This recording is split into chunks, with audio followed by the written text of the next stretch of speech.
ఇది మన stake holders మారుమూల గ్రామాల్లో ఉండే ప్రజలు కూడా వాళ్లకు వాస్తవాలు చెప్పాలి. ఇప్పుడే నేను చూస్తున్నాను, మనం అసెంబ్లీలో వైట్ పేపర్స్ పెడితే ధైర్యం ఉంటే అసెంబ్లీకి రావాలి, వచ్చి మీరు చెప్పింది కరెక్ట్ కాదు, ఇది వాస్తవం, ఇది డాక్యుమెంట్ అని చూపించాలి. అట్లా కాకుండా మనం 9,77,000 కోట్ల రూపాయల అప్పని చూపిస్తే కాదు 7,48,000 కోట్లని ఓన్ తీరి చెప్పే పరిస్థితికి వచ్చారు. అంటే ఆ సాక్షి పేపర్లు వేసుకుంటారు, ప్రజల్ని మభ్య పెడతారు, అబద్ధాలతో మోసం చేస్తారు. ఇంకొక పక్క ఈరోజు మాట్లాడుతూ రషీద్ అనే వ్యక్తిని చంపేశారు, నేను ఢిల్లీకి పోయాను చేశాను. ఎవరా రషీద్? చంపిన వాడెవరు, చచ్చిన వారెవరు, ఏ పార్టీ వాళ్ళని అడుగుతున్నా. ఒకప్పుడు మొన్నటి వరకు మీ పార్టీ అవునా కాదా? ఓకే, అది అయ్యింది. 36 మంది చనిపోయారని గవర్నర్ దగ్గరికి వెళ్ళావు, 36 మంది పేర్లు ఇమ్మంటున్నా. రషీదు ఎవరైతే చంపారో వాళ్ళని అరెస్ట్ చేశాం. నీకు ధైర్యం ఉంటే, సిగ్గు ఉంటే, నిజాయితీ ఉంటే నువ్వు పేర్లి, నువ్వు చెప్పినట్టు కూడా నేను ఇచ్చా. నువ్వు చంపిన వాళ్ళకు పేర్లు ఇచ్చా, వాళ్ళపైన కూడా యాక్షన్ తీసుకుంటా, మళ్ళా ఆ కేసులను నువ్వు ఓపెన్ చేస్తా. ఈరోజు నువ్వు చెప్తున్నావు, దానిపైన కూడా నేను యాక్షన్ తీసుకుంటా. సిద్ధమా అని సవాలు విసురుతున్నాను అధ్యక్ష. మాయ మాటలు మాట్లాడద్దు, దొంగ ఏడుపులొద్దు, నంగి మాటలొద్దు. బాబాయిని చంపేసే ఇప్పటికి కూడా ఊకిల్డ్ బాబాయి తెలియదు. చెప్పాల్సిన బాధ్యత లేదా? మాకు తెలియజేయాల్సిన బాధ్యత లేదా? దోషుల్ని నిలబెట్టాల్సిన బాధ్యత లేదా అని అడుగుతున్నారు అధ్యక్ష. మిమ్మల్ని ఎవరన్నా ఉన్నారు, ఆ విషయాలన్నీ కూడా పెడతాను. ఒకే మాట చెప్పాను, ఎవరైనా సరే తప్పు చేస్తే వాళ్ళని శిక్షిస్తాం, మా పార్టీ వాళ్ళని కూడా శిక్షిస్తానని చెప్పాను. అదే మాదిరిగా చాలా మంది మీకు అనుమానం ఉంది, గడిచిన రోజుల్లో హత్యలు చేశారు, అవి మాత్రం మీరు పట్టించుకోలేదని.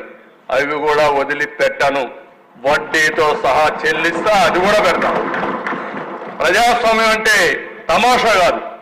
హత్యలు చేయడం, నేరాలు చేయడం, ఘోరాలు చేయడం, ఎదురుదాడి చేయడం, అది రాజకీయ ముసుగులో ఎదురుదాడి చేయాలనుకుంటున్నారు. కానీ ఆ ముసుగు తీస్తాం. నేరస్తులుగానే చూసే విధానానికి శ్రీకారం చుడతానని చెప్పి మరొక్కసారి తెలియజేస్తున్న దిశ. అది చేసినప్పుడే సమాజం బాగుపడుతుంది. అందుకే విష్ణుకుమార్ రాజు గారు చెప్పిన దానిపైన నేను పూర్తిగా సహకరిస్తా. ప్రతి ఒక్క పల్లెలో చర్చ పెడదాం, లా అండ్ ఆర్డర్ పైన చర్చ పెడదాం, ఆర్థిక ఏదైతే అవకతవకలు జరిగాయో, ఈ క్రైసిస్ ఉందో, ఇవన్నీ కూడా పెడదాం. మాట్లాడితే 2,71,000 కోట్ల రూపాయలు బటన్ నొక్కారంట. ఓకే, మీరు బటన్ నొక్కారు. 9,74,000 కోట్లు ఎందుకు అప్పైనాయి? మీరు నొక్కింది 2,71,000 కోట్లు మీరే చెప్తున్నారు. మీరు అప్పులు చేసింది 9,74,000 కోట్ల రూపాయలు ఇప్పటి వరకు. నేను లెక్కలు మొత్తం ఇస్తున్నా, ఇంకా ఉన్నాయి, అవి కూడా తీసుకొచ్చి ఇస్తాం. నయా పైస కోర్టులో కూడా అక్షంతలు, కోర్టులో కూడా కంటెంప్ట్ కోర్టులు వేసి జైలుకు పంపించే పరిస్థితికి వచ్చారంటే దీనికి సమాధానం చెప్పాలనా లేదని అడుగుతున్నా. ఈరోజు ఒక్క విషయం చెప్పాల దిశ, కొండవాడు కూడా ఇది నేను చేసిన అభూత కల్పన. ఇది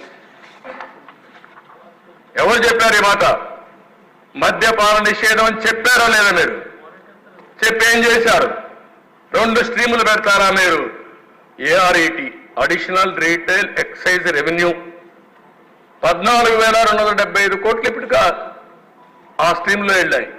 ఇంకో పక్కన వ్యాట్ డైవర్ట్ చేశారు, స్పెషల్ మార్జిన్ 20,673 కోట్లు పంపించారు. 10 సంవత్సరాలు తాకట్టు పెట్టారు. దీనికి ఆన్సర్ చెప్పాల్సిన బాధ్యత లేదా మీకు? పారిపోతే తప్పించుకుంటారా మీరు? మీరు చెప్పింది ఏంటి, చేసింది ఏంటి అడుగుతున్నా. నేను అడుగుతున్నా, విశాఖపట్నం రాజధాని ఏంటి? రాజధాని ఆస్తుల్ని తాకట్టు పెట్టడం రాజధాని? అందుకే నా దిశ వీళ్ళకు ఒక అలవాటు అయిపోయింది. అబద్ధాలు చెప్పి చెప్పి చెప్పి చెప్పి అబద్ధాన్ని నిజమని నమ్మించే పరిస్థితికి వచ్చారు.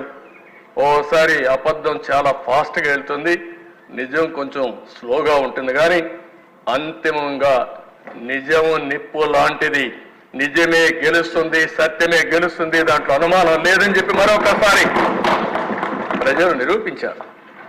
మొన్న అదే జరిగింది. ఎప్పుడూ జరగనటువంటి విజయాన్ని ఇచ్చారంటే వీళ్ళు చెప్పిన అబద్ధాలని మళ్ళా ఇలాంటి వాళ్ళు వస్తే ఏమవుతుందో భయపడే ఓట్లు వేశారు. మాట్లాడితే మదనపల్లిలో సబ్ కలెక్టర్ ఆఫీస్ తగలబెడితే అక్కడ ఏవైతే 22A ఫైల్స్ ఉన్నాయో అవన్నీ కూడా తగలబెట్టి డెస్ట్రాయ్ చేయాలని పరిస్థితి వస్తే దాన్ని ఎంక్వైరీ చేస్తే తప్ప, అంటే మీరు తగలబెడితే నేను కూడా మీరు చెప్పింది మీ బాబాయిని చంపి ఆత్మహత్య అంటే నేను నమ్మాలి. ఇప్పుడు మళ్ళా మనమే చంపేశామంటే అవునని మేము ఒప్పుకోవాలి. మా ఆదినారాయణ రెడ్డి ఇక్కడే ఉన్నాడు, ఆదినారాయణ రెడ్డి చంపేశాడు అంటే మనం నమ్మాలి. ఇప్పుడు అవన్నీ చేసిన తర్వాత ఇప్పుడేమంటారు, అక్కడ ఆఫీసు మళ్ళా ఏదో అగ్ని ప్రమాదం అంట. చాలా స్పష్టంగా దొంగలు చేసే పనులు ఇవే చేస్తారు అధ్యక్ష, కరుడుగట్టిన నేరస్తులు చేసే పనులు ఇవే, నిందితుల్ని నేరస్తులుగా పెడతారు.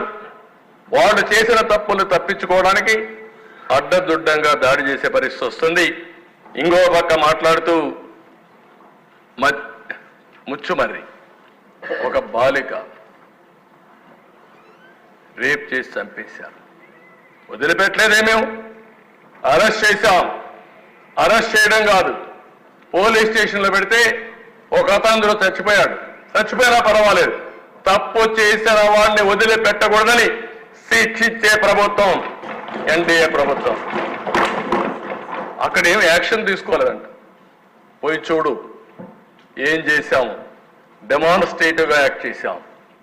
ఎప్పుడైనా ఆడబిడ్డ మీద దాడి జరిగితే మీ 5 ఏళ్లలో ఒక్కరోజు ఒక చర్య ఉందా అని అడుగుతున్నాను అధ్యక్ష. ఎప్పుడు కూడా ఒక్క చర్య కూడా లేని పరిస్థితి వచ్చింది. ఏదో రైతుల ఆదాయం పెరిగిపోయిందని మాట్లాడుతున్నారు.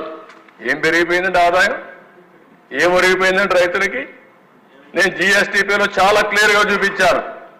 రైతులకు వ్యవసాయంలో వచ్చే GSTP తగ్గిపోయింది, రైతుల ఆదాయం తగ్గింది, రైతుల ఆత్మహత్యలు పెరిగాయి.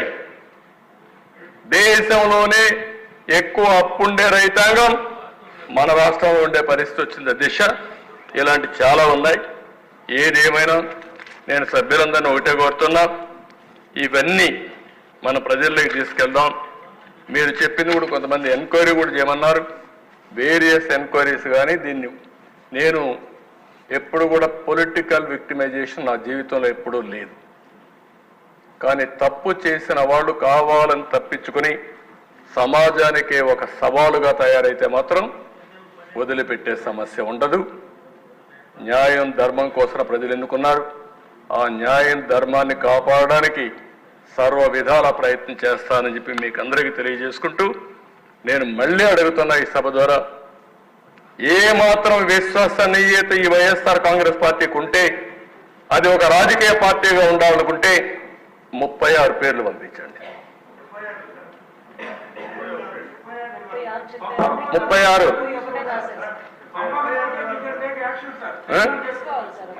ఈ హౌసే పెడదాం.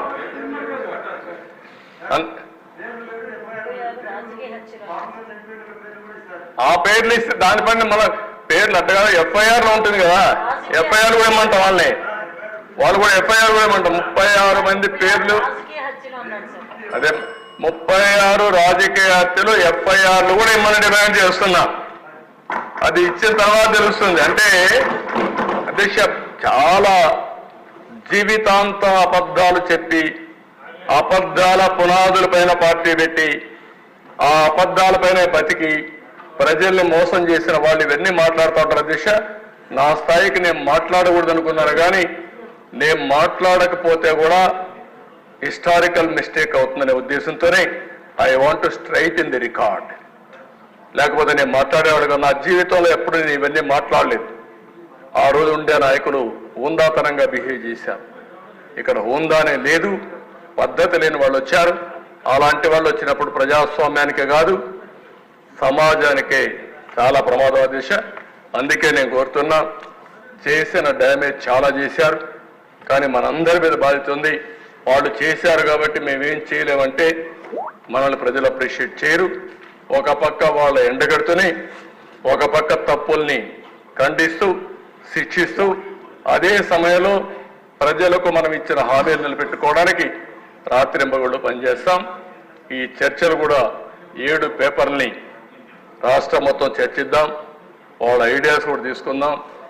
మీరు కూడా మీ ఆలోచనలు ఇవ్వండి. మీ ఆలోచనలని తీసుకుని మనం ఎంత తొందరగా వీలైతే అంత తొందరగా ఆర్థిక వ్యవస్థని రివైజ్ చేస్తాం. చెప్పిన హామీలన్నీ